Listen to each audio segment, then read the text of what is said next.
Hello students. So today we are going to discuss the chapter Cell the Unit of Life. तो ये lecture के series आएंगे, ठीक। तो आज का हमारा गोल है basic introduction, cell theory and overview of cell. ठीक, तो हम स्टार्ट करते हैं अपना टॉपिक व्हाट इज सेल से। तो अगर कोई फर्स्ट टाइम 9th क्लास का स्टूडेंट है या फिर कोई फर्स्ट टाइम 11 में पहली बार सेल पढ़ रहा है, तो अगर मैं उसको लेमन्स लैंग्वेज में अंडरस्टैंड करानी चाहूँ सेल क्या है, तो बेसिकली सेल एक 3D चेंबर या कंपार्टमेंट है जो कि आउटर इन्वायरमेंट को सेपरेट कर रहा है इनर इन्वायरमेंट से। ठीक, ये आउटर इन्वायरमेंट को इनर इन्वायरमेंट से सेपरेट करने वाला एक कंपार्टमेंट और 3D चेंबर है। ठीक, अगर मैं आपसे क्वेश्चन पूछूं कि लाइफ सबसे पहले कहाँ अपीयर हुआ था, ओशियन में, या फिर जिसको मैं कह सकता हूँ वाटर में, या फिर टेरेस्ट्रियल इकोसिस्टम में, या फिर लैंड में, तो आप सबको इसका आंसर पता है कि लाइफ सबसे पहले वाटर में अपीयर हुआ, लाइफ सबसे पहले ओशन में आया। ओशन में फर्स्ट एक लाइफ सेल आया, उसके बाद फिर इवोल्यूशन के द्वारा ये पूरी डाइवर्स लैंडस्केप हमारे अर्थ पर बनी। तो जो फर्स्ट लिविंग सेल था, अगर मैं उसकी बात करूं, तो उसके आउटसाइड इन्वायरमेंट क्या था, आउटर इन्वायरमेंट वाटर था, ओशियन था। और हम सबको पता है कि सेल का इनर इन्वायरमेंट जो कि साइटोप्लाज्म होता है, वहां पे भी वाटर प्रेजेंट रहता है। ठीक, तो वाई सेल जो है एक कंपार्टमेंट और चेंबर की फॉर्म में अपीयर हुआ, क्यों? क्योंकि सेल के अंदर कुछ पर्टिकुलर केमिकल रिएक्शंस होते हैं, उस केमिकल रिएक्शंस को हमको आइसोलेट करना है फ्रॉम आउटर इन्वायरमेंट, नहीं तो दोनों इंटरमिंगल हो जाएंगे। ठीक, तो सेल के अंदर, अच्छा, वो केमिकल रिएक्शन क्यों हो रहे हैं? सेल को कोई कैरेक्टर एक्सप्रेस करना हो या फिर कोई फंक्शन वो परफॉर्म कर रहा होगा, इसलिए वो केमिकल रिएक्शंस अपने बॉडी के अंदर परफॉर्म कर रहा है रिएक्शन के द्वारा। ठीक, तो सेल जो है एक कंपार्टमेंट और चेंबर है जो कि सेपरेट कर रहा है आउटर इन्वायरमेंट को इनर इन्वायरमेंट से। ठीक, आप यहाँ लेफ्ट साइड में इमेज भी देख सकते हैं, अंदर वाटर एक्वस इन्वायरमेंट है और बाहर भी वाटर है। ठीक, और बीच में एक मेम्ब्रेन है लिपिड की, जो दोनों को सेपरेट करी है। तो सेल इज ए कंपार्टमेंट और चेंबर। ठीक, inside cell some chemical reactions occur which is isolated from outside environment by lipid layer। तो जो ये लिपिड का लेयर है, जो मेम्ब्रेन है, यही सेपरेट कर रहा है आउटर एनवायरनमेंट को इनर एनवायरनमेंट से। क्यों? क्योंकि इनर एनवायरनमेंट में सम केमिकल रिएक्शंस परफॉर्म हो रहे हैं, उस केमिकल रिएक्शन को आइसोलेट करना है आउटर एनवायरनमेंट से। इसलिए हमारे पास सेल जो है एक 3D चेंबर है। ठीक, और इस सेपरेशन को अचीव हम कर रहे हैं with the help of membrane, that is lipid layer. अच्छा, लिपिड लेयर ही क्यों हमारा मेम्ब्रेन बना? क्योंकि अभी मैंने आपको बताया कि बाहर जो एनवायरनमेंट है वो भी वाटर था, इनर एनवायरनमेंट भी वाटर था फर्स्ट लाइफ सेल के पास। तो हमें ऐसी चीज़ का मेम्ब्रेन बनाना था जो कि वाटर इनसॉल्युबल हो। तो आप ही बताइए कि पानी में कौन-सा चीज़ इनसॉल्युबल होता है? ऑयल। दैट्स व्हाई जो हमारा मेम्ब्रेन बना वो भी लिपिड का लेयर, क्योंकि ये वाटर इनसॉल्युबल है। ये वाटर में घुलेगा नहीं। आपको पता है लाइक डिसॉल्व्स लाइक, तो वाटर इनसॉल्युबल होगा तो ये वाटर में सॉल्युबल नहीं होगा। ठीक? तो that's why lipid layer is our cell membrane is made up of lipid. ठीक, यहाँ राइट साइड में आप इमेज देखिए। अगर मैं आपसे पूछूं कि सेल जो है बेसिकली फॉर्म कैसे हुआ, ये कंपार्टमेंट और चेंबर बना कैसे, तो सबसे पहले तो एक मेम्ब्रेन बना जो कि लिपिड लेयर का थी। ठीक, जो कि सेपरेट कर रहा था इनर इन्वायरमेंट को आउटर इन्वायरमेंट से। उसके अलावा सेल के अंदर आपको केमिकल रिएक्शंस होते हैं, जैसे यहाँ राइट में जो डायग्राम है उसमें आप देखें तो ए टू बी टू सी एक केमिकल रिएक्शन परफॉर्म हो रहा है। ठीक, इस केमिकल रिएक्शंस के लिए हमें एनर्जी चाहिए। ठीक, और कुछ और सब्सटेंसेस की भी ज़रूरत है, क्योंकि सेल तो सारी चीज़ें खुद नहीं बनाता है। तो सब्सटेंसेस को सेल के अंदर एंट्री के लिए या तो सिंपल डिफ्यूजन से वो एंटर कर जाएगा, जैसे गैसेस हो गया, वाटर हो गया, या फिर लिपिड सॉल्युबल सब्सटेंसेस होंगे, वो सब सिंपल डिफ्यूजन से हो जाएँगे। और जो इनसॉल्युबल होंगे, वाटर जो कि वाटर में सॉल्युबल होंगे सब्सटेंसेस, ठीक, जो लिपिड से अपोजिट नेचर के जस्ट होंगे। ठीक, उनके लिए हमें प्रोटीन के चैनल्स बनाने पड़ते हैं, पंप्स बनाने पड़ते हैं, जिसके द्वारा सेल के अंदर एंट्री हो जाएगा। मतलब बेसिकली उनका एक्सचेंज हो with the outer environment cell का। ठीक, तो उसके लिए प्रोटीन चैनल प्रेजेंट होता है। ठीक ना? तो एनर्जी चाहिए केमिकल रिएक्शन परफॉर्म कराने के लिए, और दूसरा हमारे पास चैनल होना चाहिए जो कि एक्सचेंज ऑफ सब्सटेंसेस करवाए। ठीक, और तीसरा सेल का जो इन्फॉर्मेशन होता है, बेसिकली जो सेल एक्सपीरियंस किया है लाखों साल में डिफरेंट इन्वायरमेंटल एस्पेक्ट को, उस इन्फॉर्मेशन को स्टोर किया जाता है in the form of genetic material. तो सेल के पास जेनेटिक मटेरियल भी होना चाहिए जिसके द्वारा वो अपना इन्फॉर्मेशन स्टोर करे जो लाखों साल में उसने इवॉल्व किया, और फिर जो सेल डिवाइड करे तो फिर यही जेनेटिक मटेरियल जो है वो अपने न्यू डॉटर सेल्स में वो ट्रांसफर कर पाए। ठीक, तो बेसिकली जो इन्फॉर्मेशन स्टोर होता है वो डबल स्टैंडर्ड डीएनए के फॉर्म में होता है, जो कि जेनेटिक मटेरियल होता है। ठीक, नहीं तो अगर न्यू सेल एराइज होता है और फिर से वो जेनेटिक मटेरियल अपना बनाता है, तो लाखों साल से उसको लगता है फिर से अपना जेनेटिक मटेरियल बनाने में, ठीक, अपना डीएनए बनाने में, तो फिर लाइफ परसिस्ट ही नहीं कर पाते। इसलिए फर्स्ट टाइम जो सेल बना, उसके 3 बेसिक रिक्वायरमेंट थे। नेक्स्ट स्लाइड में यही है, क्वेश्चन भी पूछा कि what is requirement to make a cell? सबसे पहले एक मेम्ब्रेन होना चाहिए, जो कि आउटर और इनर एनवायरनमेंट को सेपरेट करे। ये लिपिड लेयर की होनी चाहिए, क्यों? क्योंकि ये वाटर इनसॉल्युबल है, और सेल के अंदर का एनवायरनमेंट भी वाटर है और बाहर भी वाटर ही प्रेजेंट है। ठीक? सेकंड, चैनल्स पर हमारे जो मेम्ब्रेन है उसमें चैनल्स प्रेजेंट होना चाहिए to exchange the substances between outer and inner environment. तो वही यहाँ भी लिखा है, the some channels on membrane to exchange substances between outer and inner environment. और तीसरा है जेनेटिक मटेरियल, ठीक, जेनेटिक मटेरियल जो कि इन्फॉर्मेशन स्टोर करता है। सारे लिविंग ऑर्गेनिज्म में हमारा genetic material double standard DNA होता है, ठीक ना। आप इसको नोट डाउन भी कर सकते हैं, ठीक। तो फिर से हम इसको आपको रिवाइज करवाते हैं कि what is the requirement to make a cell. सबसे पहले एक मेम्ब्रेन होना चाहिए जो कि आउटर एंड इनर एनवायरनमेंट को सेपरेट करे, और ये मेम्ब्रेन जो है लिपिड लेयर की होनी चाहिए, वाटर इनसॉल्युबल, क्योंकि अंदर साइटोप्लाज्म का भी इन्वायरमेंट वाटर ही है और बाहर भी इन्वायरमेंट एक्वस है, ठीक। सेकंड, सम चैनल्स और membrane to exchange substances between outer and inner environment. इन चैनल्स की मदद से ही हम बोल पाते हैं कि प्लाज्मा मेम्ब्रेन लिविंग है, वो सब्सटेंसेस का एक्सचेंज कर पा रही है। और तीसरा जेनेटिक मटेरियल होना चाहिए जो कि इन्फॉर्मेशन स्टोर करता है, जो लाखों साल में सेल इवोल्यूशन के दौरान जो अपने इन्फॉर्मेशन गेन किए हैं उनको ये जेनेटिक मटेरियल की फॉर्म में स्टोर करते हैं और फिर नेक्स्ट जनरेशन में इसको ट्रांसफर भी कर देगा, ठीक। तो यही इवोल्यूशन भी है। प्रोकैरियोटिक सेल में सिर्फ ये 3 बेसिक रिक्वायरमेंट थे, तो सेल जो फर्स्ट टाइम बना, जो इन 3 बेसिक रिक्वायरमेंट को पूरा कर पाया, उनको प्रोकैरियोटिक सेल बोला गया। जैसे यहाँ लेफ्ट साइड में डायग्राम देख सकते हैं, केमिकल रिएक्शन परफॉर्म हो रहा है साइटोप्लाज्म में, ठीक? एक जेनेटिक मटेरियल आपको नेकेड दिख रहा है और सेल मेम्ब्रेन पे आपको चैनल्स दिख रहे हैं, ठीक? इन चैनल से एक्सचेंज ऑफ सब्सटेंसेस हो पाया फ्रॉम आउटर एनवायरनमेंट, ठीक? उसके बाद जेनेटिक मटेरियल है जो कि लाखों साल की इन्फॉर्मेशन को स्टोर करके रखा हुआ है सेल के, और तीसरा चैनल्स प्रेजेंट है, ठीक? और ये में हमारा मेम्ब्रेन है जो कि लिपिड लेयर का है, वाटर इनसॉल्युबल है। बेसिकली जो इवोल्यूशन हुआ ना, तो यूकैरियोटिक सेल में क्या हुआ ना कि कंपार्टमेंटलाइजेशन हो गया। हर रिएक्शन एक पर्टिकुलर चेंबर और कंपार्टमेंट में बनने लगा। हर रिएक्शन की एक कंपार्टमेंट हो गई, हर एक रिएक्शन एक पर्टिकुलर चेंबर में बनने लगा। उस चेंबर को हमने ऑर्गेनेली का नाम दे दिया, ठीक ना। जैसे जेनेटिक मटेरियल भी एक चेंबर में आ गया जिसको हमने न्यूक्लियस का नाम दिया बाद में। तो हर रिएक्शन एक कंपार्टमेंट में होने लगा। बेसिकली कंपार्टमेंटलाइजेशन यूकैरियोटिक सेल में हो गया। उसके पास मेम्ब्रेन थे, उसके सेल मेम्ब्रेन में, इसका सेल मेम्ब्रेन भी लिपिड का ही बना है, यूकैरियोटिक सेल का बस इसके जो ऑर्गेनेल्स है ना, बेसिकली वो एक कंपार्टमेंट की तरह काम करने लगे जिसके अंदर हर एक पर्टिकुलर रिएक्शन होना है। जैसे न्यूक्लियस में अलग रिएक्शन हो रहा है, माइटोकॉन्ड्रिया में एटीपी बनाने का रिएक्शन अलग हो रहा है, गोल्गी बॉडी में अलग रिएक्शन हो रहा है, ठीक। एंडोप्लाज्मिक रेटिकुलम में अलग रिएक्शन हो रहा है। तो यूकैरियोटिक सेल इसी तरह इवोल्यूशन से बना है। क्या इवोल्यूशन हुआ? कंपार्टमेंटलाइजेशन। हर ऑर्गेनेली में एक पर्टिकुलर केमिकल रिएक्शन होने लगा, ठीक। और इसी को हमने इवोल्यूशन के फॉर्म में इसका एग्जांपल दिया है यूकैरियोटिक सेल का, ठीक। कंपार्टमेंटलाइजेशन फॉर्म हुआ, ठीक। तो इतना कंप्लीट हो गया। What is requirement to make a cell, आप याद कर लेंगे। नेक्स्ट स्लाइड की तरफ बढ़ते हैं। इसमें क्वेश्चन पूछा है सबसे पहले, which feature of eukaryotic cell is different from prokaryotic cell. पहला सेल मेम्ब्रेन, ये तो कॉमन है, सेल मेम्ब्रेन दोनों में है, प्रोकैरियोट्स यूकैरियोट, क्योंकि ये तो बेसिक रिक्वायरमेंट है। ये प्रोकैरियोट्स में भी प्रेजेंट होगा, यूकैरियोट्स में भी प्रेजेंट होगा, ठीक। सेकंड है double standard DNA genetic material, ये भी कॉमन है, दोनों में है। हर लिविंग ऑर्गेनिज्म में double standard DNA as a genetic material present होता है। तीसरा है प्रेजेंस ऑफ ऑर्गेनेल, तो देखिए दोनों में ऑर्गेनेल प्रेजेंट होते हैं, ठीक ना। राइबोसोम एक ऑर्गेनेल है जो दोनों में प्रेजेंट है, प्रोकैरियोटिक सेल में भी और यूकैरियोटिक सेल में भी। और डी है कंपार्टमेंटलाइजेशन, ये तो एक्सक्लूसिव फीचर है यूकैरियोटिक सेल का, कंपार्टमेंटलाइजेशन। बेसिकली हर रिएक्शन एक पर्टिकुलर कंपार्टमेंट में होने लगा जिसको हमने नाम दिया क्या, ऑर्गेनेली का। तो इसका आंसर है डी, यहाँ कोना में भी आप देख सकते हैं आंसर है डी। तो आप इस क्वेश्चन को नोट डाउन करके लिख भी सकते हैं, ठीक। अब हम नेक्स्ट टॉपिक की तरफ बढ़ते हैं, दैट इज अब हम अपने जो चैप्टर है उसका बेसिक डेफिनेशन की तरफ बढ़ रहे हैं, जो हमने बचपन में शायद 9th क्लास में पढ़ा है उसमें ही पढ़ा होगा, ठीक। और 11th में भी जो डेफिनेशन ऑफ सेल दिया है उसकी तरफ हम बढ़े। आप नोट डाउन कर सकते हैं क्वेश्चन को। तो अब हम डेफिनेशन ऑफ सेल की तरफ बढ़ रहे हैं। तो सेल जो हमारे बुक में अभी डेफिनेशन दिया हुआ है, ठीक है। सेल हमारा एक फंडामेंटल स्ट्रक्चरल है and functional unit of all living organism. It is the fundamental structural and functional unit of all living organism. Fundamental structure का मतलब ये बेसिक यूनिट है। इसी यूनिट के यूनियन से जो है हमारा पूरा बॉडी बना है या फिर मल्टी सेलुलर ऑर्गेनिज्म बना है।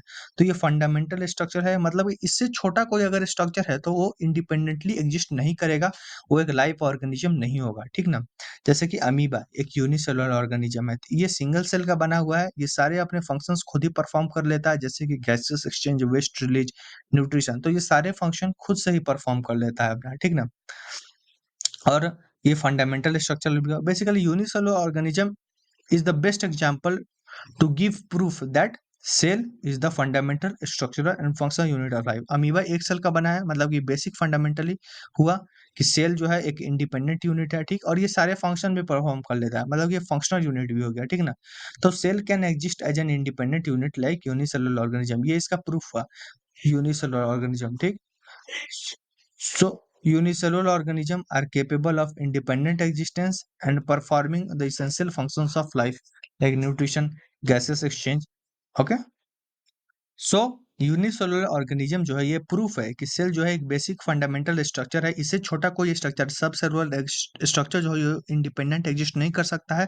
और यही सेल है जो लाइफ के सारे फंक्शंस को अकेले भी परफॉर्म कर सकता है, जैसे न्यूट्रिशन, गैस एक्सचेंज। ठीक, तो यूनिसेलुलर ऑर्गेनिज्म हमारा प्रूफ हुआ। अगर ये ऑर्गेनिज्म नहीं होता तो हम नहीं प्रूफ कर पाते कि सेल एक फंडामेंटल स्ट्रक्चरल है। ठीक, और fundamental structure and functional unit भी है लाइफ का। ठीक, सो यहाँ पे आप देख सकते हैं unicellular organism are capable of independent existence and performing the essential function of life like nutrition, waste release and gases exchange. That's why we call that unicellular organism is the proof that cell is the fundamental structure। मतलब इससे छोटा कोई structure कोई organelle independent exist नहीं कर सकता है और ये सारे फंक्शन भी अकेले परफॉर्म कर सकता है। ठीक, नोट करने वाली पॉइंट है, ये एनसीईआरटी में भी दिया हुआ है कि anything less than a complete structure of cell does not ensure independent living. मतलब कि सेल से छोटा कोई भी स्ट्रक्चर है, जैसे माइटोकॉन्ड्रिया हो गया, ये मैं ऑर्गेनेल्स के नाम बता रहा हूँ, या फिर कोई एंडोप्लाज्मिक रेटिकुलम हुआ या न्यूक्लियस हुआ, तो ये सारे जो स्ट्रक्चर है ना, ये इंडिपेंडेंटली एग्जिस्ट नहीं कर सकता है। ये सारे बेसिक फंक्शंस लाइफ का परफॉर्म इंडिपेंडेंटली नहीं कर सकते हैं।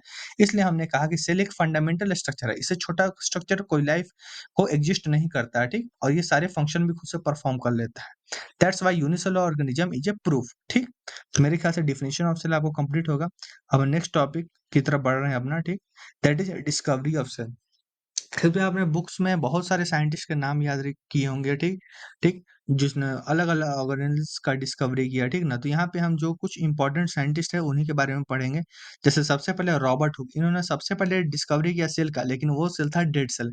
दैट्स वाई हम कहते हैं कि Robert Hooke observe dead cells in bark of cork cambium. मतलब कि कॉर्क कैम्बियम को बार्क बोलते हैं, छाल को। तो बाहर के जो सेल्स था ना छाल, उनमें इन्होंने डेड सेल्स को सबसे पहले खुद से इन्होंने एक माइक्रोस्कोप बनाया था, प्रिमिटिव माइक्रोस्कोप। उसी में उन्होंने देखा था, उन्होंने हनी कॉम्ब लाइक स्ट्रक्चर को देखा था। ठीक ना, तो इस तरह से सबसे पहले उन्होंने डेड सेल्स की डिस्कवरी की, रॉबर्ट हुक ने, सॉरी। ठीक, सेकंड साइंटिस्ट का नाम है एवी ल्यूवेनहॉक, एंटोन वॉन ल्यूवेनहॉक। इन्होंने सबसे पहले लिविंग सेल का डिस्कवरी की। ठीक ना, बेसिकली पॉन्ड में इन्होंने फर्स्ट टाइम लिविंग सेल का डिस्कवरी किया। शायद वो प्रोटोजोआ हो सकता है, आरबीसी या फिर स्पर्मेटोजोआ, कुछ भी हो सकता है। पॉन्ड में इन्होंने सबसे पहले लिविंग सेल का डिस्कवरी किया। किसने? Anton van Leeuwenhoek. ठीक, और रॉबर्ट हुक ने सबसे पहले डेड सेल की डिस्कवरी की। ठीक, तीसरा एक साइंटिस्ट है रॉबर्ट बनाम, उन्होंने 1831 में न्यूक्लियस को ऑब्जर्व किया था सबसे पहले। ठीक ना, और चौथा जो है ये हमारा सेल जो चैप्टर है ना, उसके आगे ही मतलब चैप्टर से पहले एक साइंटिस्ट का नाम दिया हुआ है जी.एन. रामचंद्रन। इन्होंने जो है ना प्रोटीन का स्ट्रक्चर जो है triple helix structure of collagen, ठीक, इसकी इन्होंने डिस्कवरी दी। ये प्रोटीन का स्ट्रक्चर इन्होंने सबसे पहले बताया। तो ये इन चार साइंटिस्ट के आपको नाम याद रखने हैं। ठीक, यही इंपॉर्टेंट है। रॉबर्ट हुक सबसे पहले डेड सेल्स की डिस्कवरी की, एंटोन वॉन ल्यूवेनहॉक इन्होंने सबसे पहले लिविंग सेल की डिस्कवरी की, रॉबर्ट ब्राउन 1831 में न्यूक्लियस का डिस्कवरी की, और चौथा जी.एन. रामचंद्रन, इन्होंने प्रोटीन का structure triple helix structure of collagen दिया। ठीक, क्वेश्चन भी है एक, देखिए who discovered the first living cell, तो क्या होगा आंसर? D, Anton van Leeuwenhoek, A V Leeuwenhoek. यहाँ आंसर भी दिया हुआ है डी। ओके, अब नेक्स्ट टॉपिक की तरफ बढ़ रहे हैं आगे, that is cell theory, very important topic. Okay, जिस तरह से पहले हमने डिस्कवरी ऑफ सेल में 4 साइंटिस्ट के नाम याद रखे हैं ना, उसी तरह सेल थ्योरी में हमें 3 साइंटिस्ट का नाम याद रखना है। इसमें से कुछ ट्रिकी क्वेश्चंस भी पूछे जाते हैं जो मैं आपको बताऊंगा। ठीक, तो इसको ध्यान से एकदम अंडरस्टैंड करें। सबसे पहले एक साइंटिस्ट हैं 1838 में, मैथियस सिलेडिन। ये जर्मन बॉटनिस्ट है। बॉटनिस्ट का मतलब जो प्लांट्स के बारे में ऑब्जर्व करता है, डिस्कवरी करता है। जूलॉजिस्ट मतलब वो एनिमल्स के बारे में रिसर्च करता है। ठीक ना, तो 1838 में एक जर्मन बॉटनिस्ट है जिनका नाम है मैथियस सिलेडिन। ठीक, ये ऑब्जर्व किया इन्होंने लार्ज नंबर ऑफ प्लांट्स में, एंड इन्होंने उसके बाद स्टेटमेंट दिया कि all plants are made up of different type of plant cells which form the tissue of the plant. ठीक, तो इन्होंने लार्ज नंबर ऑफ प्लांट्स को ऑब्जर्व किया और उसके बाद बोला ना कि हर प्लांट्स में जो है ना, हर plant different kind of cells है। मतलब एक पर्टिकुलर टाइप का सेल नहीं है, अलग अलग टाइप के सेल से एक प्लांट बना है, और जो कि यूनियन में टिश्यू कहलाते हैं। ठीक, तो इन्होंने लेवल ऑफ ऑर्गेनाइजेशन के बारे में भी बताने की कोशिश की, और इन्होंने फंडामेंटल स्ट्रक्चर जो है लाइफ का, दैट इज सेल, इसके बारे में बताया कि सारे plant different type of cells के बने हैं जो कि यूनियन में टिश्यू कहलाते हैं। ठीक, तो 1838 में ये जर्मन बॉटनिस्ट है, इनका नाम याद रखिएगा, मैथियस सिलेडिन। इन्होंने स्टेटमेंट दिया कि all plants are made up of different type of cells which form union, or which form union to form tissue of the plant. ठीक, on union they form tissue of the plant. So all plants are made up of different type of plant cells which form the tissue of the plant. ठीक, second एक scientist है 1839 में, इसका नाम है Theodore Schwann, इन्होंने 1839 में animals को ऑब्जर्व किया। ये ब्रिटिश जूलॉजिस्ट है, ठीक ना? कौन थे? Theodor Schwann. इन्होंने 1839 में ऑब्जर्व किया large number of animals and found that animal cell have an outer layer that is known as cell membrane. इन्होंने large number of animal cells पर ऑब्जर्वेशन किया और इन्होंने कहा कि एनिमल सेल की आउटर लेयर डेलिमेंट है, मतलब कि बहुत ही पतला है और इसको उन्होंने फ्लेक्सिबल है और इसको उन्होंने सेल मेम्ब्रेन कहा है, ठीक। और सेकंड है, इन्होंने प्लांट्स को भी ऑब्जर्व किया और इन्होंने बनाया कि सेल वाले एक एडिशनल लेयर है इन प्लांट सेल। तो इन्होंने दोनों को ऑब्जर्व किया, एनिमल को भी ऑब्जर्व किया, प्लांट को भी ऑब्जर्व किया। एनिमल में इन्होंने बोला कि आउटर लेयर हमारा सेल मेम्ब्रेन है और प्लांट्स में एक एडिशनल आउटर लेयर है दैट इज सेल वॉल, ठीक। इसके बाद स्वान ने एक प्रपोज की statement that animal and plant bodies are made up of cell and its product. आपको पता है सेल जो है एक्स्ट्रा सेलुलर सब्सटेंस भी सेक्रेट करता है जिससे सेलुलर माइक्रोफिब्रिल्स बोलते हैं हमारे बॉडी में, ठीक ना। उसी तरह से स्वान ने प्रपोज किया स्टेटमेंट, ये सेल थ्योरी का मोस्ट इंपॉर्टेंट स्टेटमेंट है कि animal and plants is made up of cell and its product, ठीक। अगर आपसे क्वेश्चन पूछा जाए कि सेल थ्योरी किसने दिया, तो आप टिक करेंगे ऑप्शन सिलेडिन एंड स्वान दोनों, ठीक ना। सिलेडिन एंड स्वान दोनों ने सेल थ्योरी दिया, लेकिन जो स्टेटमेंट है most important statement of cell theory that animals and plants is made up of cell and its product, ये स्टेटमेंट स्वान ने दिया, ठीक। लेकिन ये जो दोनों साइंटिस्ट के द्वारा जो ऑब्जर्वेशन किया गया प्लांट्स और एनिमल्स पे और उसके बाद जो इन्होंने सेल थ्योरी दिया, इसका एक ड्रॉबैक भी था। क्या था कि ये एक्सप्लेन नहीं कर पाया कि हाउ न्यू सेल्स अराइज, मतलब कैसे नए सेल फॉर्म कर दें, इसके बारे में ये कोई एक्सप्लेनेशन कुछ नहीं बता पाया, ठीक। यहीं पे एक फिल्म के हीरो की तरह एंट्री होती है एक साइंटिस्ट की जिसका नाम है रुडोल्फ विर्चो। तो 1855 में रुडोल्फ विर्चो ने प्रपोज किया, बेसिकली उन्होंने मॉडिफिकेशन किया ओल्ड सेल थ्योरी में और उन्होंने प्रपोज किया मॉडर्न सेल थ्योरी। क्या था, उन्होंने कहा, उन्होंने इसी क्वेश्चन का आंसर दिया कि हाउ न्यू सेल्स अराइज। तो उन्होंने कहा कि cells divided and new cells are formed from pre existing cell. अपनी लैंग्वेज में उन्होंने इसे कहा ओमनी सेलुला ई सेलुला, जिसका मतलब all cells arise from pre existing cell. जो अभी सेल है ये अपने प्री एग्जिस्टिंग सेल से फॉर्म हुआ है। सेल जो है एक old cell mature cell divide किया और new cell young cell form हुआ है। फिर ये यंग सेल मैच्योर करेगा और फिर ये डिवाइड करेगा जिससे new again young cell form करेगा। तो जो सेल है वो अराइज किया फ्रॉम प्री एग्जिस्टिंग सेल, ठीक। अगर आप क्वेश्चन पूछते कि नहीं सर बताइए पहला सेल कैसे बना होगा, तो वो जो है इवोल्यूशन में हम पढ़ेंगे कि कैसे फर्स्ट सेल फॉर्म हुआ। लेकिन जो अभी आपसे कोई क्वेश्चन पूछे कि how new cells are form, तो आप आंसर देंगे new cells arise from pre existing cell. मतलब जो सेल अभी फॉर्म हुए हैं वो प्री एग्जिस्टिंग सेल उससे पहले वाले सेल से फॉर्म हुए हैं, उनसे डिवाइड करके ये बने हैं, ठीक। तो आपसे पूछा जाए आपके two main points of cell theory, तो पहला तो स्वान का जो स्टेटमेंट है that all plants and animals are made up of cell and its product, और दूसरा स्टेटमेंट जो रुडोल्फ विर्चो ने दिया कि cell arise from pre existing cell. ये दोनों वेरी इंपॉर्टेंट पॉइंट्स है, आपको याद रखना है। सेल थ्योरी में 3 साइंटिस्ट हैं, आपको याद रखना नाम 1838 में मैथियस सिलेडिन जर्मन बॉटनिस्ट है, उन्होंने प्लांट्स को ऑब्जर्व किया और कहा कि all plants are made up of different type of cells, ठीक, which form tissue of the plant. उसके बाद 1839 में थियोडर स्वान जो कि एक ब्रिटिश जूलॉजिस्ट हैं, उन्होंने ऑब्जर्व किया लार्ज नंबर ऑफ एनिमल्स को और उन्होंने कहा कि आउटर लेयर एनिमल सेल का सेल मेम्ब्रेन है। उन्होंने प्लांट्स को भी ऑब्जर्व किया और उन्होंने कहा कि सेल वॉल एक एडिशनल लेयर है जो कि फाउंड होता है प्लांट सेल में। इसके बाद स्वान ने एक स्टेटमेंट प्रपोज किया, most important statement of cell theory that all plants and animals are composed of cell and its product. और जो सेल थ्योरी है ये सिलेडिन एंड स्वान दोनों ने दिया, ठीक ना, याद रखिएगा। Cell theory Schleiden and Schwann दोनों ने दिया और जो स्टेटमेंट है that all plants and animal bodies are formed of cell and its product, ये स्वान ने प्रपोज किया। लेकिन ये जो सेल थ्योरी था ना, इसका एक जो है ड्रॉबैक भी था। ये cell theory this cell theory was not able to explain how new cells are form, कैसे नए सेल फॉर्म होते हैं उसके बारे में ये सेल थ्योरी कुछ एक्सप्लेनेशन नहीं प्रोवाइड किया। तो उसको एक्सप्लेनेशन प्रोवाइड करने के लिए, उसका आंसर देने के लिए एक साइंटिस्ट आते हैं 1855 में जिसका नाम है रुडोल्फ विर्चो। उन्होंने कहा कि new cells are formed from pre existing cell. अपनी लैंग्वेज में उन्होंने इसे कहा ओमनी सेलुला ई सेलुला, ठीक। और उसके बाद बेसिकली उन्होंने मॉडिफिकेशन दिया सेल थ्योरी में और प्रपोज किया मॉडर्न सेल थ्योरी, ठीक। तो 2 मेन पॉइंट्स थे सेल थ्योरी के जो रुडोल्फ विर्चो के मॉडिफिकेशन के बाद आए। पहला point all plants and animal bodies are made up of cell and its product, जो कि स्वाइन का हाइपोथेसिस था, ठीक। ये आया पॉइंट, पहला पॉइंट सेल थ्योरी का। दूसरा पॉइंट जो रुडोल्फ विर्चो ने दिया कि cells arise from pre existing cell. ये 2 मेन पॉइंट्स हैं, एनसीईआरटी में भी यही दिया, आपको भी यही याद करना है, ठीक। अब मैं बात करता हूँ एक्सेप्शन ऑफ सेल थ्योरी। तो सेल के जो एक्सेप्शन है सेल थ्योरी की ये 3 है, आपको याद रखना है, virus, viroids and prions. Basically virus जो है ना एक्सटर्नल एनवायरनमेंट में डेड होते हैं, लेकिन अगर वो बॉडी के अंदर चल जाए तो पैरासाइट की तरह बहुत तेजी से डिवाइड करने लगते हैं, ठीक ना। इसलिए जो एक्सेप्शन है सेल थ्योरी का, मतलब ये सेल थ्योरी इन पर एप्लीकेबल नहीं है, वो है वायरस, वायरॉइड्स एंड प्राइम्स, आपको याद रखना, ठीक। एक वेरी इंपॉर्टेंट क्वेश्चन यहाँ है, the cell theory was put forward by, the cell theory was put forward by, तो इसका आंसर होगा वन, सिलेडीन एंड स्वान, ठीक। यहाँ आप देखिए सिलेडीन एंड स्वान आंसर वन। तो आपने डिस्कवरी ऑफ सेल में 4 साइंटिस्ट का नाम याद रखें, Robert Hooke, A V Leeuwenhoek, Robert Brown और जीएन रामचंद्रन। और उसके बाद सेल थ्योरी में आपने 3 साइंटिस्ट का नाम याद किए, Matthias Schleiden, Theodor Schwann and Rudolf Virchow. ये सारे इंपॉर्टेंट साइंटिस्ट का नाम है, इसका नाम को याद रखिएगा, ठीक। अब हम नेक्स्ट टॉपिक की तरफ बढ़ते हैं, जो कि है ओवरव्यू ऑफ सेल।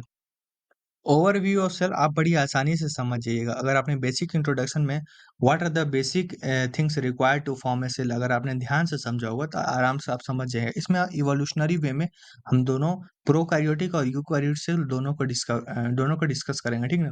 सबसे पहले प्रोकैरियोटिक सेल, तो वहाँ जो बेसिक रिक्वायरमेंट था आराम से उसको आप बोल देंगे क्या, कि सबसे पहले तो सेल मेम्ब्रेन लिपिड का होना चाहिए, वाटर इनसॉल्युबल, ताकि जो हमारा अंदर केमिकल रिएक्शन हो वो डिस्टर्ब ना हो पाए। क्यों? क्योंकि सेल मेम्ब्रेन अगर लिपिड का है तो वाटर इनसॉल्युबल है, और मैंने आपको बताया था कि फर्स्ट जो लिविंग सेल है वो ओशियन में आया था, ठीक ना।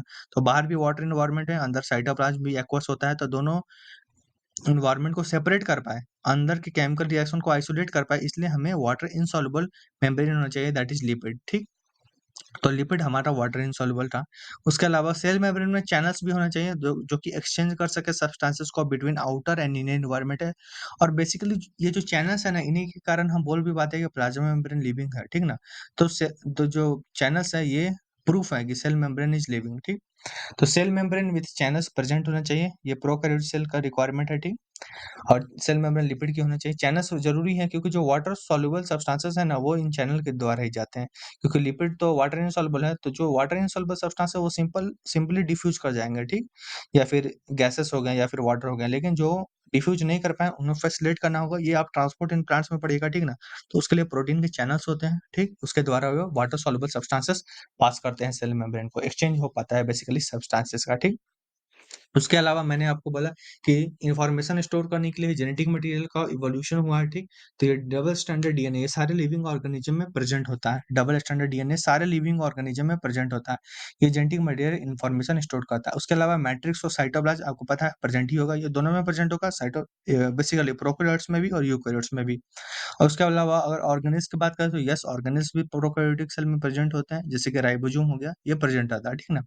अब मैं बात करूँ यूकैरियोटिक सेल जो कि इवोल्यूशन से बना है, आपको मैंने पहले ही बताया था। बेसिकली कंपार्टमेंटलाइजेशन जब प्रोकैरियोटिक सेल में हो गया ना, हर एक केमिकल रिएक्शन एक पर्टिकुलर कंपार्टमेंट में होने लगा, जिसको हमने ऑर्गेनेली का नाम दिया, तो उससे यूकैरियोटिक सेल का फॉर्मेशन हुआ, ठीक?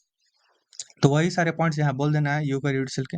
सेल मेम्ब्रेन इसमें होगा लिपिड का ही, ठीक, वाटर इनसॉल्युबल। उसके अलावा डबल स्ट्रैंडेड डीएनए प्रेजेंट होगा, लेकिन मैंने बोला कि कंपार्टमेंट्स आ गए हैं यूकैरियोटिक सेल में, तो वो जो डबल स्ट्रैंडेड डीएनए है ना, वो मेम्ब्रेन से कवर हो गया है। तो वो जो double stranded DNA it is cover into membrane, जिसको आज हम न्यूक्लियस का नाम देते हैं, ठीक। यहाँ पॉइंट्स में लिखा हुआ भी है, cell membrane double stranded DNA cover into membrane that is nucleus. एक इंपॉर्टेंट पॉइंट आप याद रखिएगा कि यूकैरियोटिक सेल का जो डीएनए होता है ना, वो लीनियर होता है और उसके दोनों एंड्स ओपन होते हैं, ठीक ना? ताकि वो फिर से डिवाइड करके न्यू सेल्स का न्यू डीएनए वो बना पाए।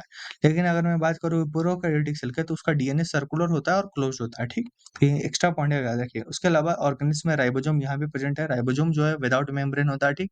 वहीं यहाँ लिखा हुआ है राइबोसोम विदाउट मेम्ब्रेन। और चौथा पॉइंट मेम्ब्रेन बाउंड ऑर्गेनिल्स या फिर कंपार्टमेंट्स फॉर्म हो गया, ठीक? ये exclusive feature of eukaryotic cell है, ठीक? तो इसको आप ध्यान से रखिएगा ना, याद है, ठीक?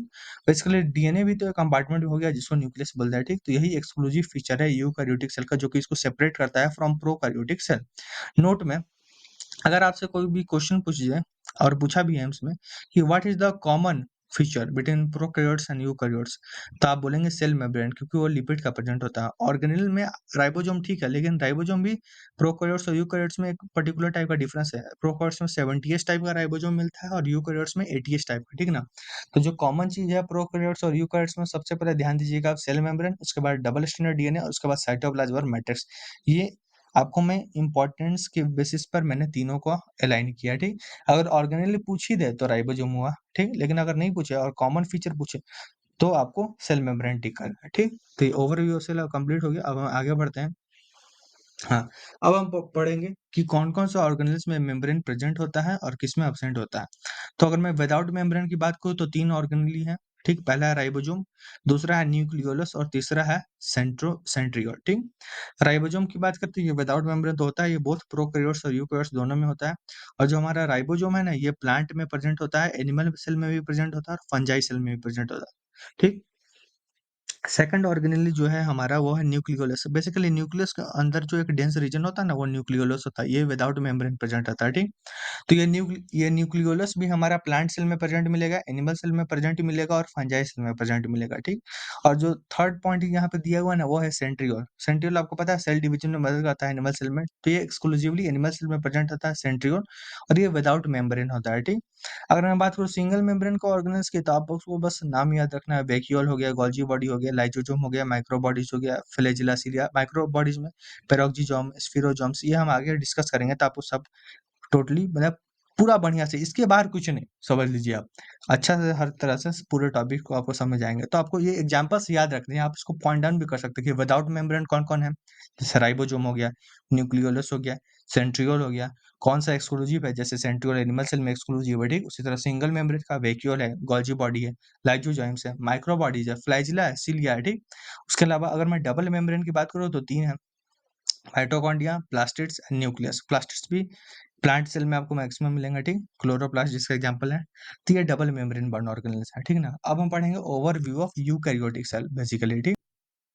हम अब डिस्कस करने वाले हैं यूकैरियोटिक सेल के बारे में, ठीक। और एग्जांपल्स भी जो एनसीईआरटी में दिया है उसको हम डिस्कस करेंगे, ठीक। प्रोकैरियोटिक सेल में बायोलॉजिकल क्लासिफिकेशन में आपको पूरा डिस्क्राइब करूंगा, न्यूट्रिशन, रिप्रोडक्शन, ठीक। तो वहां से आप प्रोकैरियोटिक सेल पूरा देख लीजिएगा। यहाँ पे यूकैरियोटिक सेल के बारे में हम स्टार्ट कर रहे हैं, कल से हम सेल मेम्ब्रेन स्टार्ट कर देंगे, ठीक ना। तो बेसिक इंट्रोडक्शन में आज हम यूकैरियोटिक सेल का ओवरव्यू बताएंगे। तो जो एक्सक्लूसिव फीचर्स थे ना, हमने जो आपको स्टार्टिंग में समझाया था, कैसे सेल फॉर्म किया, what are the basic requirements to make a cell, वो उसी को पॉइंट वाइज यहाँ पे डाल दिया गया है, और कुछ एक्सक्लूसिव एक दो पॉइंट्स और। जैसे पहला पॉइंट है compartmentalisation present, membrane bound organelles present. मैंने बोला ही था कि हर रिएक्शन एक पर्टिकुलर कंपार्टमेंट में हो रहा है, जिसको हमने ऑर्गेनेली का नाम दिया, वो सब सेलुलर स्ट्रक्चर है, और लाइफ उसमें प्रेजेंट नहीं है। मतलब कि अगर इंडिपेंडेंटली एग्जिस्ट करे तो वो लाइफ एग्जिस्ट नहीं करेगी ऑर्गेनेल्स की, ठीक। दैट्स व्हाई हमने सेल को fundamental structural and functional unit of life बोला था, ठीक। तो कंपार्टमेंटलाइजेशन प्रेजेंट, ये हमने पहले ही बता दिया आपको यूकैरियोटिक सेल का। वेल डिफाइंड न्यूक्लियस, ठीक है, जेनेटिक मटेरियल एक मेम्ब्रेन के अंदर है, इसलिए वेल डिफाइंड न्यूक्लियस। तीसरा एक इंपॉर्टेंट पॉइंट है cytoskeletal elements present in eukaryotic cell. ये हम आगे बताएंगे आपको साइटोस्केलेटल एलिमेंट्स के बारे में। बेसिकली ये सपोर्ट प्रोवाइड करते हैं सेल को, ठीक ना। जैसे हमारा रिब बोन है पीछे का, ठीक ना, वर्टिब्रल कॉलम, उसी तरह के ये सपोर्ट प्रोवाइड करता है सेल को। और ये जो है बेसिकली साइटोस्केलेटल एलिमेंट्स, ये विद इन सेल मूवमेंट में भी मदद करता है, ठीक ना। तो ये सपोर्ट प्रोवाइड करता है साइटोस्केलेटल एलिमेंट्स, और विद इन सेल मूवमेंट में भी मदद करता है, ठीक। तो cytoskeletal elements present in eukaryotic cell support provide करता है साइटोस्केलेटल एलिमेंट्स, ओके। यहाँ पे आप देख सकते हैं। नेक्स्ट पॉइंट, ये अब साइज और शेप के बारे में कुछ ऑर्गेनिज्म के दिए हुए हैं। जैसे वायरस का साइज 0.02 से लेकर 0.2 माइक्रोमीटर है। माइक्रोप्लाज्मा और पीपीएलओ, ये स्मॉलेस्ट सेल जो हमारा है ना, वो माइक्रोप्लाज्मा और पीपीएलओ ही है। 0.1 से लेकर 0.3 माइक्रोमीटर है। उसके अलावा बैक्टीरिया, एक डायग्राम में बैक्टीरिया का साइज दिया हुआ है 1 to 2 माइक्रोमीटर, और आप पढ़ेंगे तो नोट्स में दिया है 3 to 5, इसलिए मैंने यहाँ 2 to 5 माइक्रोमीटर एकदम सेफ स्टैंडर्ड के बेसिस पे आपको बता दिया है बैक्टीरिया का साइज। यूकैरियोटिक सेल का साइज 10 से 20 माइक्रोमीटर। आरबीसी की बात करें तो 7 माइक्रोमीटर इन डायमीटर। तो ये कुछ साइज है ऑर्गेनिज्म के, ठीक। अब याद रखेंगे एनसीईआरटी के ही हमने पॉइंट्स यहाँ पे आपको रखे हैं, ठीक। अगर मैं शेप की बात करूं तो रेड ब्लड सेल का शेप राउंड एंड बाइकॉन्केव होता है। व्हाइट ब्लड सेल का शेप एमीबॉइड होता है। कॉलमनार सेल्स का शेप लॉन्ग एंड नैरो होता है। जो नर्व सेल है लॉन्ग एंड ब्रांच्ड है। ट्रैकेट्स हमारा इलोंगेटेड होता है। और मीजोफिल सेल जो है ये हमारा राउंड एंड ओवल होता है, ठीक ना। तो ये कुछ शेप थे ऑर्गेनिज्म के, ठीक, डिफरेंट। इसको आप याद कर लीजिएगा, ये एनसीईआरटी का ही डायग्राम है, ठीक। तो इसको पढ़ाने के बाद आप एनसीईआरटी पढ़िए ध्यान से, आपको सारा समझ में आएगा, ठीक ना। तो नेक्स्ट क्लास से हम सेल मेम्ब्रेन को डिस्कस करेंगे, ठीक। आज मैंने इसके बाहर मतलब कुछ भी नहीं है, सारा डिस्कस आपको कर दिया है, ठीक। So thank you so much for till the last video, okay, like, subscribe and share, thank you।